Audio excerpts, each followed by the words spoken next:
우리 하나님 사랑하신 분들은 아멘 하시길 바랍니다. 아멘. 네, 명절 잘 보내셨죠? 네. 오늘 말씀은 로마서의 가장 마지막 부분입니다. 바울 사도는 이 로마서라는 이 편지를 통해서 복음이 무엇이고 복음에 대해서 아주 체계적으로 그동안 설명을 해왔습니다.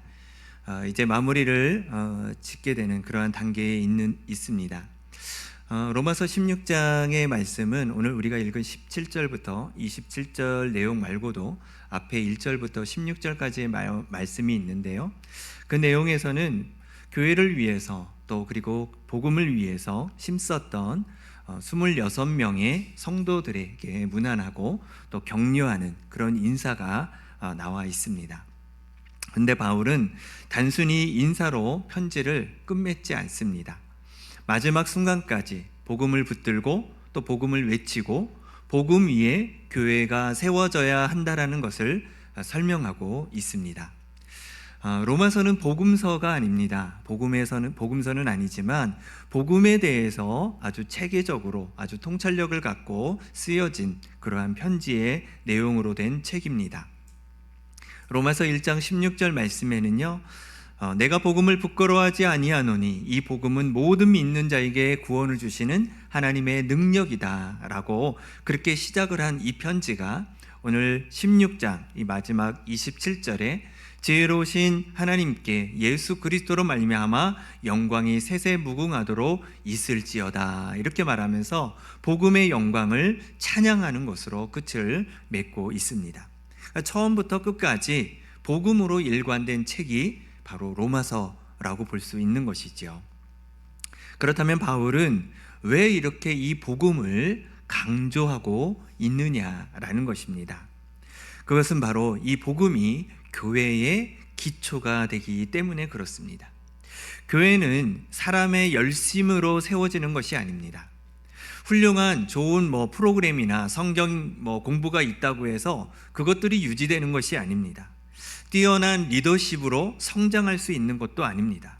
교회는 오직 복음만으로 세워지게 되어 있습니다. 복음만으로 자라고 복음만으로 견고해집니다. 오늘 본문 말씀은 바울이 로마 교회를 향해서 던지는 마지막 메시지입니다. 너희는 복음 위에 굳게 서라는 겁니다. 너희는 복음 위에 하나가 되라는 겁니다. 복음으로 세상을 변화시켜라. 이것이 바울의 마지막 메시지라는 것이죠. 이 메시지는 오늘날 현재를 살아가고 있는 우리에게도 주시는 하나님의 음성이라는 것이죠. 그렇다면 복음으로 세워지는 교회는 어떠한 교회일까? 어떠한 모습일까? 오늘 본문 말씀을 통해서 세 가지로 함께 여러분들과 말씀을 나누기를 원합니다. 첫 번째로는요, 복음은 영원 전부터 계획된 하나님의 능력이라는 것이죠. 한번 따라해 보겠습니다. 복음은 영원 전부터 계획된 구원의 능력이다. 그렇습니다. 오늘 본문 25절 말씀 같이 한번 읽어보겠습니다. 자, 시작.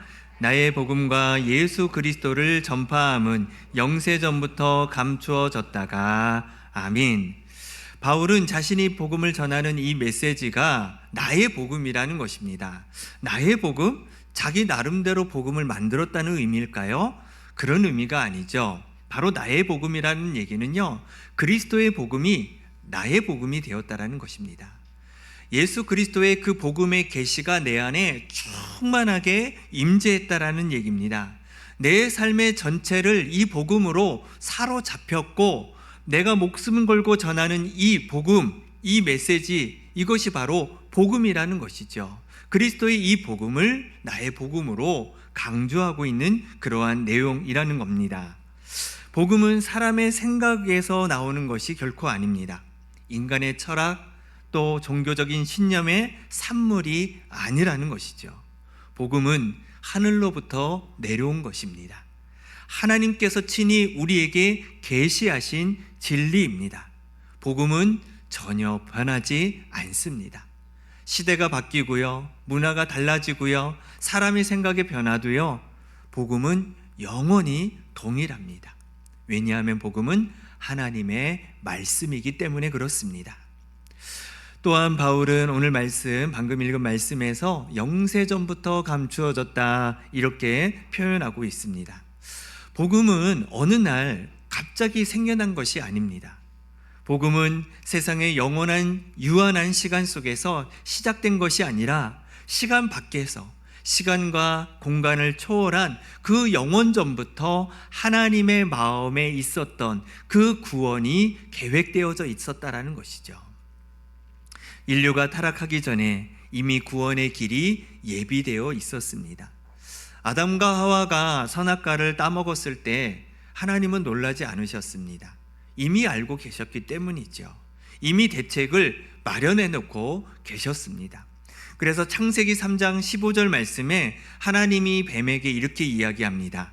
내가 너로 여자와 원수가 되게 하고 내 후손도 여자의 후손과 원수가 되게 하리니 여자의 후손은 내 머리를 상하게 할 것이요 너는 그의 발꿈치를 상하게 할 것이라 이렇게 말하고 있습니다. 이것이 바로 최초의 복음 선포입니다. 이것을 원시복음이라고 합니다. 한번 따라 하실까요? 원시복음. 그렇습니다. 원시복음입니다.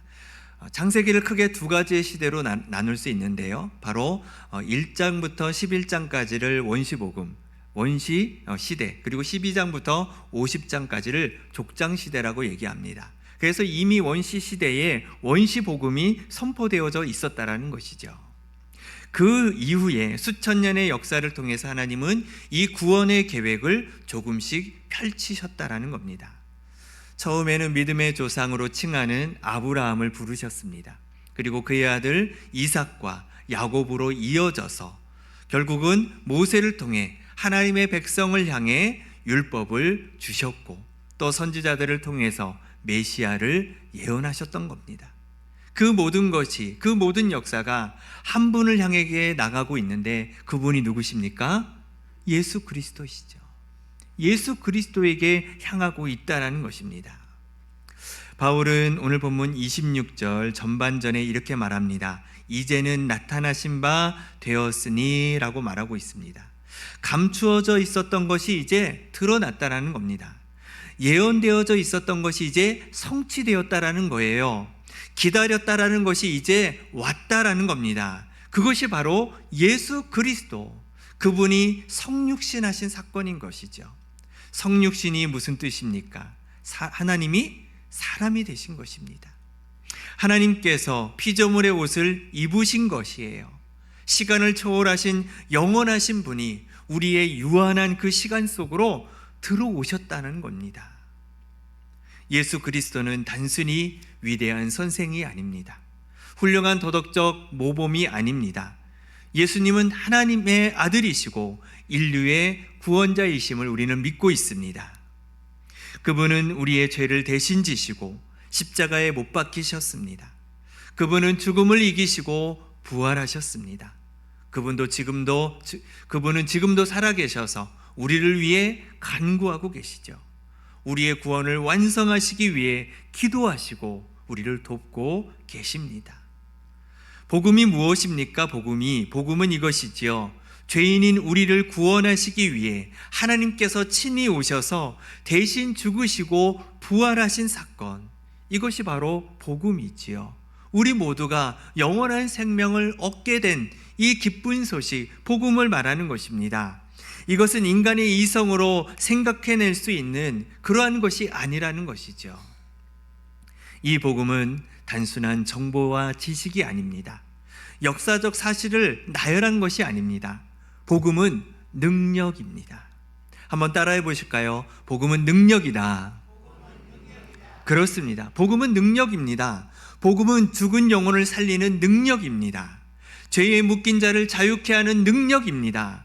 절망에 빠진 자에게 소망을 주는 능력입니다. 어둠 속에 있는 자를 빛으로 인도해내는 능력입니다. 복음은 사람을 변화시킵니다. 복음은 삶을 변화시킵니다. 복음은 운명을 전환시킵니다. 여러분은 이러한 복음의 그 능력을 경험하셨습니까? 단순히 머리로 복음을 아는 것은 아니십니까?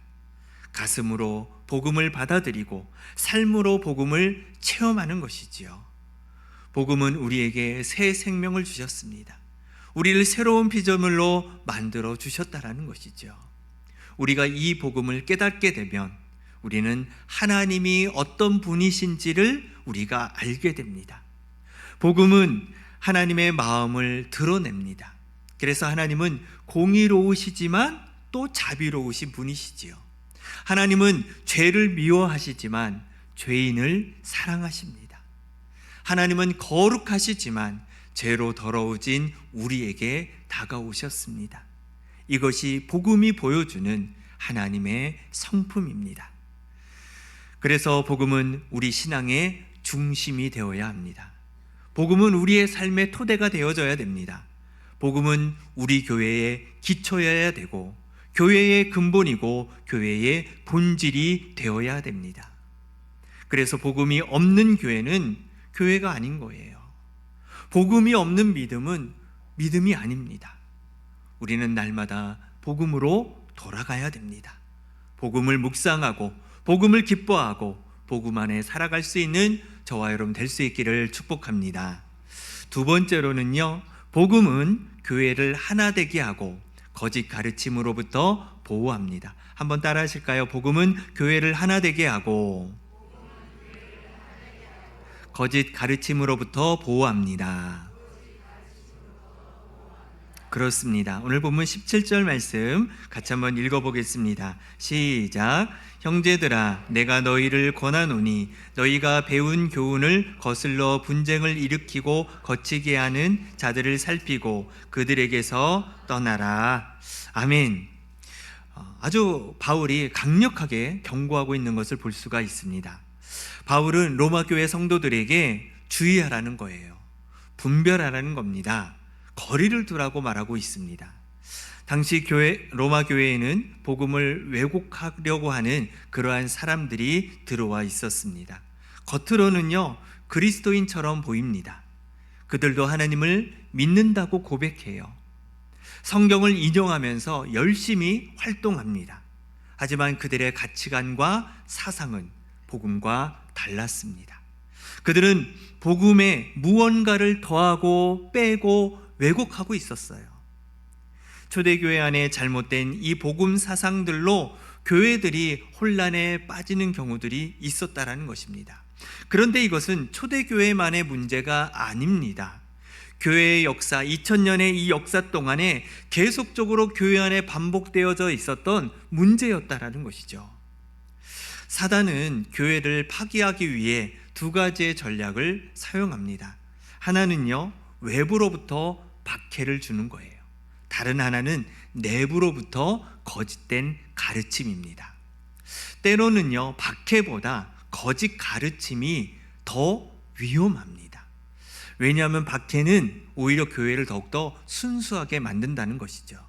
핍박이 강하면 강할수록 또 박해가 심하면 심할수록 오히려 교회는 복음으로 똘똘똘 하나로 뭉치게 됩니다. 그런데 거짓 가르침은 교회 내부 안에서 계속 분열을 일으키게 만든다라는 것이죠. 썩게 만든다라는 것입니다. 오늘날에도 마찬가지입니다. 복음을 혼란스럽게 만드는 그런 가르침들이 많이 있습니다. 어떤 사람들은 믿음만으로는 부족하다라는 거예요. 행위도 매우 중요하다라는 것입니다. 율법적 가르침을 강조하고 은혜의 복음을 훼손시키고 있다라는 겁니다. 어떤 사람은 예수님은 여러 구원의 길 중에 하나일 뿐이라고 가르칩니다. 복음의 유일성을 부정하고 종교 혼합주의 사상을 주장한다라는 것이죠. 어떤 사람은 하나님은 모든 사람을 구원하신다라는 거예요. 한번 구원받았으니까 끝났다라는 것이죠. 회개가 더 이상 할 필요가 없다라는 것입니다. 그 회개의 필요성을 무시한다는 것이죠. 또한 어떤 사람들은 믿음은 축복과 번영을 위한 기도라고 가르치면서 복음을 기복신앙으로 변질시킨다라는 겁니다. 바울은 이러한 잘못된 복음에 대해서 18절에 그들의 정체를 이야기하고 있습니다. 이런 자들은 우리 주 그리스도를 섬기지 아니하고 다만 자기들의 배만 섬기나니 교활한 말과 아첨하는 말로 순진한 자들의 마음을 미혹하느니라 이렇게 말씀하고 있습니다. 복음이 아닌 이단 사상의 특징은 명확합니다. 그들은 그리스도를 섬기는 것이 아니라 자기 자신을 섬깁니다. 그들의 관심은 하나님의 영광이 아니라 자기의 유익입니다.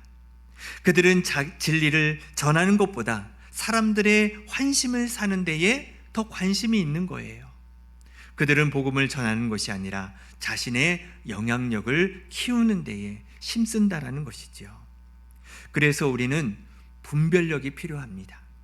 성경의 모든 가르침을 맹신하지 마십시오. 무비판적으로 받아들이지 마십시오. 생각하시고 또 그 말씀이 정말 맞는 것인지 우리는 검증해야 됩니다. 모든 말씀에 대해서 성경과 하나님의 복음의 빛으로 우리는 검증하는 그 작업이 너무나도 필요하다는 것이죠. 바울이 다른 복음과 거짓 사상을 경계하라고 말하는 그 이유는 바로 분쟁을 일으키기 때문에 그런 것입니다. 거짓 가르침은 항상 분열을 일으킨다라는 거예요. 복음이 아닌 다른 것을 중심에 두면 교회는 혼란에 쌓이게 됩니다. 하지만 복음이 중심이 될 때에는 다르게 됩니다. 복음은 우리를 하나 되게 만드는 것이죠. 왜냐하면 복음은 우리가 죄인이고 우리 모두가 은혜로 구원을 받았고 우리 모두가 그리스도 안에서 한 형제요 자매라는 사실을 우리에게 가르쳐주기 때문에 그렇습니다. 복음은 우리로 하여금 서로를 판단하는 대신 용납하게 합니다. 복음은 우리로 하여금 자신을 높이는 대신 겸손하게 하는 것이죠. 복음은 우리로 하여금 자기 유익을 구하는 대신 다른 사람의 유익을 구하는 것입니다. 복음이 중심이 되면 우리는 작은 차이를 가지고도 다투지 않습니다. 본질이 아닌 것으로 분열하지 않습니다. 대신에 우리는 가장 중요한 것, 바로 예수 그리스도와 십자가에 집중하게 됩니다. 복음이 교회의 중심이 될 때 사단의 세력은 무너집니다. 복음이 선포될 때에 어둠의 권세는 물러갑니다. 복음이 살아있는 교회는 결코 무너지지 않습니다. 예수님께서 이미 약속하셨어요. 내가 이 반석 위에 내 교회를 세우리니 음부의 권세가 이기지 못하리라. 아멘. 그렇습니다. 우리 교회를 지키는 것이 무엇이겠습니까? 우리 교회를 지키는 것은 복음입니다. 복음이 순수하게 전파되어지고 복음이 삶으로 실천되어지고 복음이 교회의 모든 것을 지배할 때 그 교회는 어떤 공격에도 무너지지 않습니다. 그래서 우리 모두 함께 복음을 지키고 복음의 순수함을 보존하며 교회를 세워갈 수 있는 저와 여러분 될 수 있기를 축복합니다. 세 번째로는요, 복음으로 세워진 교회는 세상 속에서 하나님의 영광을 드러냅니다. 한번 따라 하시겠습니다. 복음으로 세워진 교회는 세상에서 하나님의 영광을 드러냅니다. 맞습니다. 우리 26절 말씀 같이 한번 읽어보겠습니다. 자, 시작. 이제는 나타내신 바 되었으며 영원하신 하나님의 명을 따라 선지자들의 글로 말미암아 모든 민족이 믿어 순종하게 하시려고 알게 하신 바 그 신비의 계시를 따라 된 것이니 이 복음으로 너희를 능히 경고하게 하실. 아멘. 복음은 특정한 민족을 위한 것이 아닙니다. 복음은 모든 민족, 모든 나라를 위한 것입니다. 구약시대에 하나님께서 이스라엘 민족을 선택하셨습니다. 그것은 이스라엘 민족만을 축복하시기 위한 것이 아닙니다. 하나님은 이스라엘을 통해서 모든 민족이 축복받기를 원하셨습니다. 창세기 12장 3절 말씀에 하나님께서 아브라함에게 이렇게 말씀하십니다. 땅의 모든 족속이 너로 말미암아 복을 얻을 것이라. 아멘. 아브라함만 복 주시는 것이 아니라 아브라함을 통해서 모든 사람들이, 모든 민족들이 복을 받게 하시겠다라는 겁니다. 오늘날 우리에게 복을 주신 그 이유가 무엇입니까? 우리를 통해서 모든 사람들에게 복이 흘러가게 하시기 위해 우리를 주님께서 부르시고 복 주신 줄로 믿습니다. 예수님께서 이 땅에 오셔서 복음을 완성하신 후에 승천하시기 전 제자들에게 지상명령을 내리셨죠. 너희는 가서 모든 민족으로 제자를 삼아 아버지와 아들과 성령의 이름으로 세례를 베풀고 내가 너희에게 분부한 모든 것을 가르쳐 지키게 하라. 복음은 예루살렘에서 시작되었습니다. 하지만 예루살렘에만 머물러 있지 않았습니다. 그 복음은 유대와 사마리아와 땅끝까지 전파되었던 것이죠. 오늘날 우리도 이 사명을 받았습니다. 복음은 교회 안에 갇혀 있어서는 안 됩니다. 복음의 본질은 흘러가는 것이에요. 복음은 나를 구원하고 우리 공동체를 세우고 결국 세상 속으로 흘러들어가 사람을 살리는 능력이 됩니다. 복음을 받은 교회는 세상과 구별되어져야 됩니다. 하지만 그 구별은요, 세상으로부터 도피를 말하는 것이 아니라 세상 안에서, 세상 속에서 구별된 삶을 살아가는 것이죠. 복음으로 세워진 교회는 세상 속에 있으면서 세상과 다릅니다. 세상은 여전히 혼란스럽지요. 세상은 진리보다 이익을 쫓아갑니다. 정의보다 권력을 추구하고 있습니다. 사랑보다 자기 중심적 욕망에 사로잡혀 있습니다. 세상은 여전히 어둡습니다. 하지만 바로 그 어둠 속에서 교회는 빛이 되어야 합니다. 복음으로 세워진 교회는 절망의 자리에서 소망을 전합니다. 세상은 죽음으로 끝난다고 말하지만 교회는 부활의 소망을 선포합니다. 세상은 죄의 형벌을 말하지만 교회는 은혜의 용서를 전합니다. 세상은 인간의 한계를 말하고 있지만 교회는 하나님의 무한하심을 증거하고 있습니다. 하나님께서 왜 우리를 구원하셨다라고 생각하십니까? 우리가 불쌍해서 그럴까요? 그렇습니다. 그것도 포함이 됩니다. 하나님의 자비와 사랑으로 우리를 구원하셨습니다. 하지만 더 근본적인 목적이 있다라는 거예요. 그것은 하나님의 영광입니다. 복음의 최종적인 목표는요, 하나님의 영광을 올려드리는 겁니다. 하나님은 구원을 통해 자신의 놀라운 은혜를 나타내셨습니다. 하나님은 구원을 통해 자신의 지혜와 능력과 사랑을 나타내 보이셨습니다. 그래서 구원받은 자들은 하나님께 영광을 돌리지 않을 수 없는 것이지요. 복음을 전파하는 이유도 마찬가지입니다.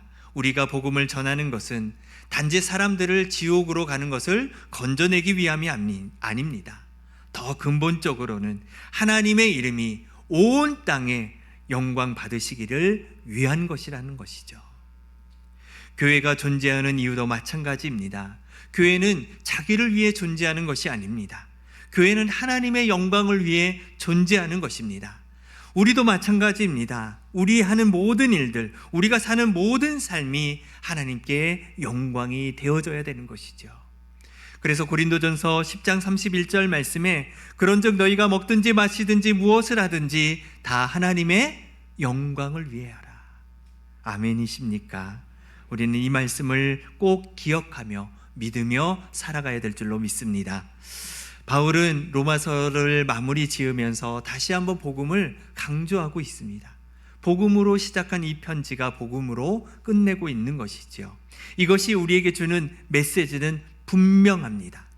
교회는 처음부터 끝까지 복음으로 살아내는 공동체라는 것입니다. 교회는 오직 복음으로만 세워져야 됩니다. 복음이 중심이 될 때에 교회는 성장합니다. 복음이 지켜질 때 교회는 견고해집니다. 복음이 흘러갈 때 교회는 확장되어지고 복음으로 시작하고 복음으로 유지되고 복음으로 완성되어집니다. 우리는 스스로 한번 복음 앞에 질문을 해봐야 됩니다. 나는 복음 위에 서 있는가? 복음이 나의 신앙의 중심이 되어져 있는가? 나는 날마다 복음으로 돌아가고 있는가? 내 삶을 지배하는 것이 복음인가? 또한 교회를 향해서도 우리는 질문해야 됩니다. 우리 교회는 복음 위에 세워져 있는 교회인가? 복음이 우리의 모든 사역의 중심이 되고 있는가? 우리는 복음을 순수하게 지키고 있는가? 우리는 복음을 전하고 있는가? 만약 우리가 복음에서 벗어나 있다면 오늘 다시 우리는 복음 앞으로 돌아와야 됩니다. 복음을 다시 들어야 됩니다. 복음을 다시 믿어야 됩니다. 복음으로 다시 살아내야 됩니다. 우리 교회가 이 복음 위에 굳게 서기를 바랍니다. 복음이 우리의 중심이 되고 복음이 우리의 관계를 지키고 복음이 우리의 사명을 이끌어가는 공동체가 되기를 소망합니다. 그래서 복음을 듣고 구원받는 교회, 복음 안에서 하나가 되는 교회, 복음을 세상에 전하는 교회, 복음을 통해 하나님의 영광을 돌리는 교회, 저와 여러분과 우리 교회가 그런 교회가 될 수 있기를 주님의 이름으로 축원을 드립니다. 기도하겠습니다.